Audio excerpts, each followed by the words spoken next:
Welcome back, fans. I am back with another video. Before I tell you on viewing, I'd like to apologize for being pretty, being haven't posted a video in 7 months or 8 months. I'm very sorry about that. 7 months ago, as you know, I did a review on Spider-Man City of War based on the PlayStation 4 game. A lot of things have come out then. The game sequel, Spider-Man 2, is coming out next week on the 20th.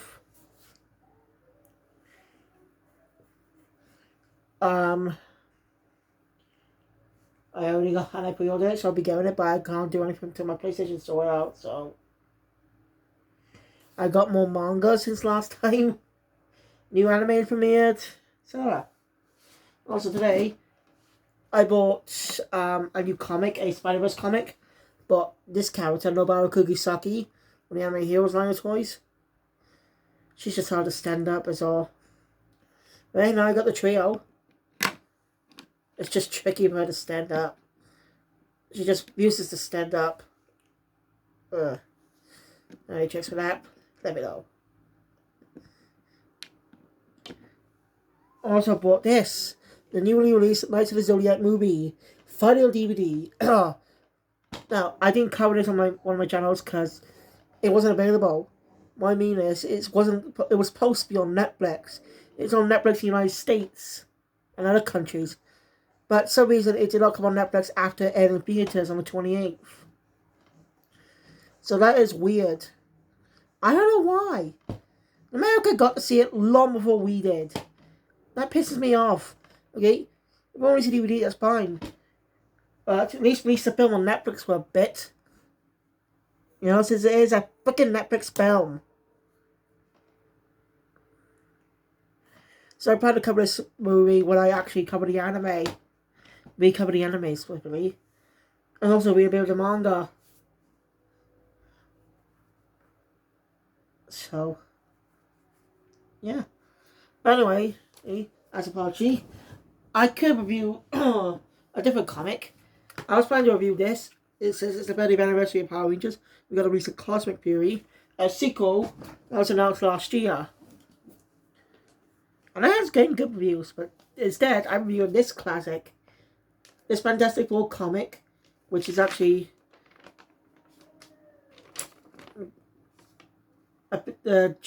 issue from 52nd of July. This comic, this is the first appearance of King T'Challa, aka the Black Panther. Yes, this is his debut comic. I had this for quite a couple while. It's a little wrecked, but we're lucky no missing pages. The classic comic is good. It gets the job done. This is a re-release part of the King in Black saga. A type of comic series featuring characters with the color black. They just have a black being stories or something. I don't know, not really with this imprint. I'm not really a comic book collector, as you know, so I don't have that many comics. And I could review comics on streaming apps too. You know, like the DC app. I could re-download that and give it a try. We'll see. But it's best to have a physical version so I can actually, go through it if I forget since. You know, I mainly did manga reviews, but still. Alright, let's get into the story. So, the story opens up in the Fantastic Four minus Johnny. Now, some events happened in the previous issue, number 4. This is actually issue number 49. I think it's 49. I'm gonna look that up after. So yeah, the Master Four are driving a new vehicle given by a man of the country known as a chieftain. It was given by a chieftain known as the Black Panther. His name was never revealed in this issue at all. But only modern viewers do know who he is. That's why he hasn't had his own shows. He's got his own movie. 2 of them. And the actor that played him is dead. Jerry Boseman. But not a Black Panther series. We never got a series about Black Panther. We got a mini Lego movie. I got a Black Panther themed season in the Avengers Assemble series. there's a whole thing. And usually there's a good girl talking about the problems with that one. So Animal Fantasy World hasn't got any adaptations ever. But they haven't had a cartoon since the 2000s. Yet Spider-Man had more cartoons. Hulk got a cartoon. The Avengers got a cartoon. Two of them. Spider-Man had 4 cartoons. Spider-Man had 2 more cartoons. Had 3 more cartoons since the Fantastic Four series ended.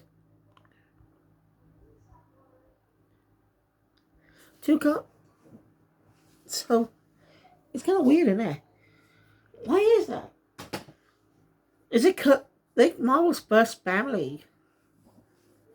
These guys are Marvel's first family, as you know. The Fantastic Four were the first characters published in Marvel Comics.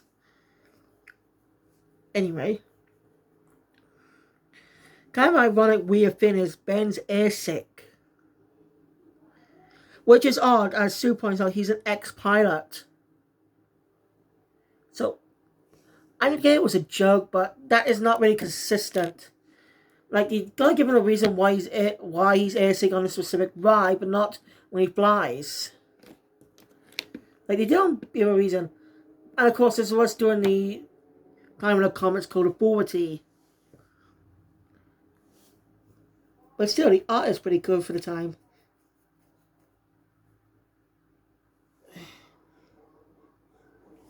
Right, they mentioned Johnny's off. Excuse me, Johnny's not around right now. He's in college, but he's actually is in the story though. Let me back and the representative of the country. Says they're allowed to keep the vehicle, and also invites them as guests of the Kingdom of Wakanda to meet the king himself, the Black Panther. They say chieftain in the original comic, not king, but these days he's referred to as a king of Wakanda, not chieftain. Of course, this was the first character's debut, of course. You know, it's his debut issue. So, of course, he's still got things to work out with the character. But he's pretty on point here. He's very badass in this issue. It shows how very cool he is. So, you know, Sue tends to the thing, while Sue tends to Ben. The Wakandan representative, I don't know what he's called, contacts the kingdom for a special magnetic wave for vibranium. I want to give you a little fact about the Fantastic Four. During the early issues of the series, do you know why they didn't have superhero suits at first? Well, because the publishing company Marvel worked with at the time to publish the comics, so they did not self-publish at the time. They couldn't self-publish at the time.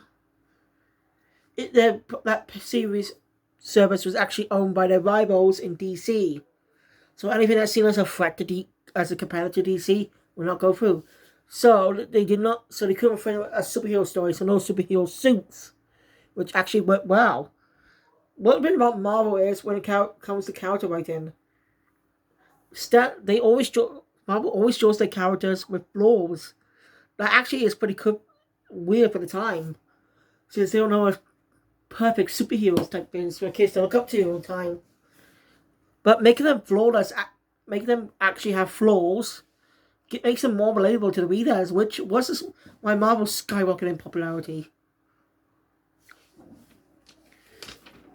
Diane actually does a good job explaining how he's able to communicate across Wakanda. It was introduced to the Black Panther himself as he suits out to prepare for the Fantastic Four's arrival. As he says, the Black Panther shall greet them as they have never been greeted before. Meanwhile, Johnny's at college while his roommate Wyatt is asleep.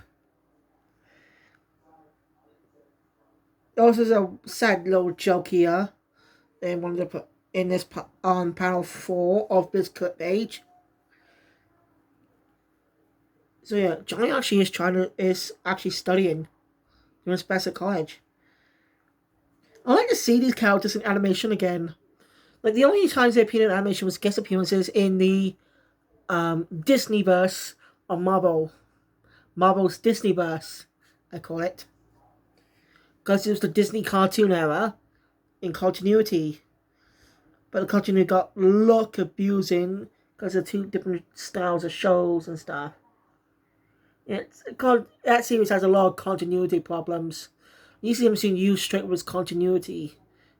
But I think Marvel may have to reboot the continuity. Or create a new timeline, like make it like the Ultimate MCU, call it the Ultimate MCU. World-based stories of the Ultimate Marvel comics. Those stories are inspired by the Marvel Ultimate line of comics. I think that's what Marvel should do. You know, I'm trying to figure out what to do to make their old universe popular. They can put that universe on hold for quite a bit and focus on new continuity. Based on the Ultimate Universe. You know, tell new origins, new, you know, like one-for-one adapt stories that are not ever adapted. It'd be interesting. Shame they don't do that. Like, DC's rebooting their universe. And allowing other movies to stick around as part of the Elseworlds label. Which I think is pretty clever. The Elseworlds label allows them to tell alternate new stories in the new universe. Like Matt Reeves' The Batman. So I think, and the Joker film.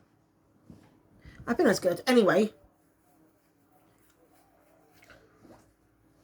we get scene here is, if you miss Fantastic Four number 48, don't tell us you know how upset we get. Shaky Stan. A little funny, but kind of sad for those who actually come to this for the first time.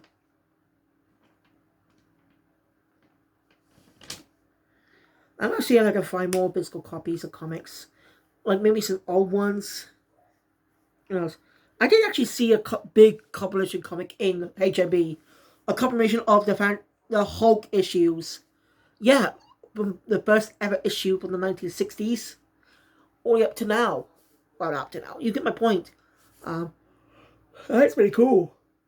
Just didn't have just couldn't buy it at the time. So sorry. Anyway. They tell Johnny they've invited the palace of Wakanda. Or to meet the king. Johnny asked if he could take his friend Wild along.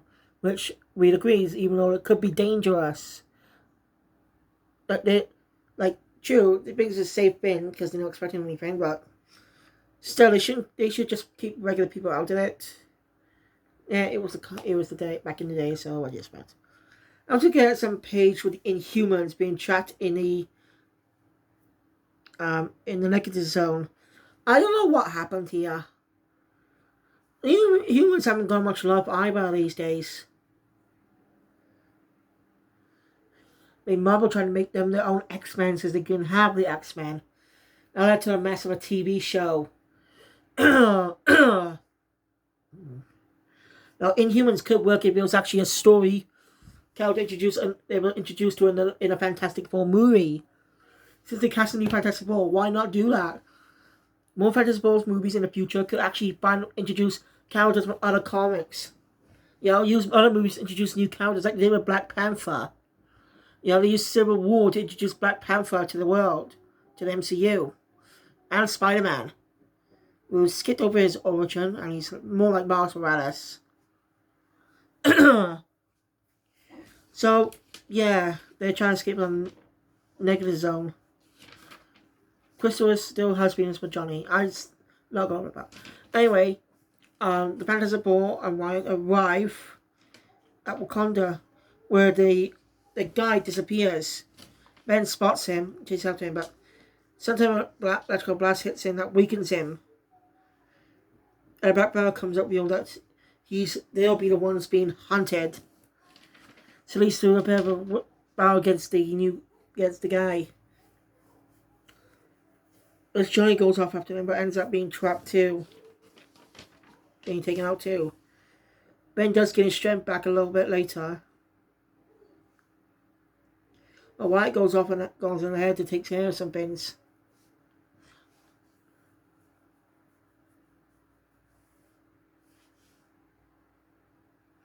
White's going to go around to learn more things to help brought back to them. So they won't be expecting a regular human.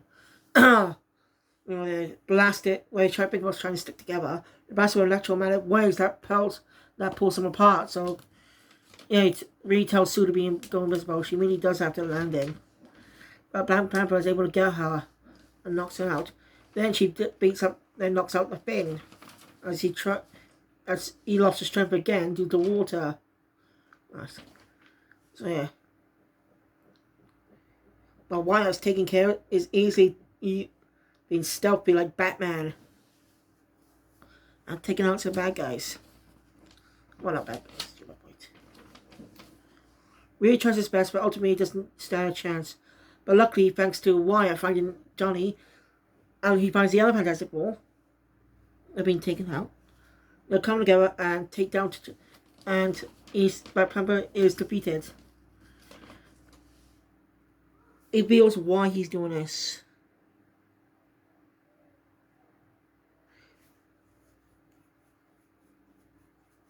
He plans to explain it all.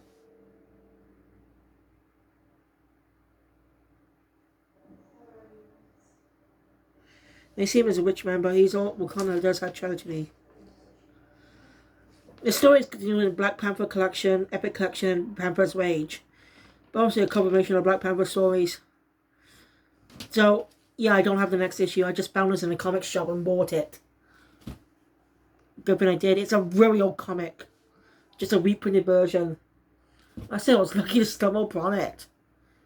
I did not pass up the chance to buy it. It is very classic. So it's a good story. Good for the time, that is. It's alright. Black Panther was still badass as ever, but they don't say his name is T'Challa. So it's not revealed to the next issue his real name. They just know him as just refer to him as the Black Panther. For some reason. Yeah, there's some reason which we just refer to him as the Black Panther, not his actual name, T'Challa. And already know T'Challa's origins. But they have changed a lot over the years. I want to see so if I can find that issue, I want to see the original version of the story. So still, if you can find this comic, I recommend you pick it up for a read. A piece of Marvel history. You see the Black Panther's debut issue. I like it when Marvel and DC have characters, iconic heroes make appearances in other superhero comics. And they come popular enough to become their own characters. Like that. Marvel's recently released a trailer about a new Spider-Man story. That's in teaming up with Miles Morales, Spider-Man, Spider-Woman, She-Hulk, Daredevil, Luke Cage, and some new characters and villains and stuff. And it seemed to have a new character, Spider-Boy, who was introduced at the end of the recent Spider-Verse story. It's a whole thing. Somehow he came into existence, and I thought he was killed off recently. I don't know. Okay, not really that caught up with comics lore. But hopefully I plan to. If Marvel actually releases an app similar to Business Shonen Jump app, pay to read their comics, like DC's done. You pay just to read them. Again, if you can find this in your local comic shops, I recommend you pick it up to read a piece of history. Because Black Panther's work today, the Black Panther is known as an iconic character. So, thank you guys for watching. If you enjoy my content, please hit the thumbs up button. I want to see more subscribe to the channel. Notification about the Oyster Codes of the future. And I'll be back soon with another video on my review on the Power Rangers vs. Justice League comic. Comic Book Adventure out.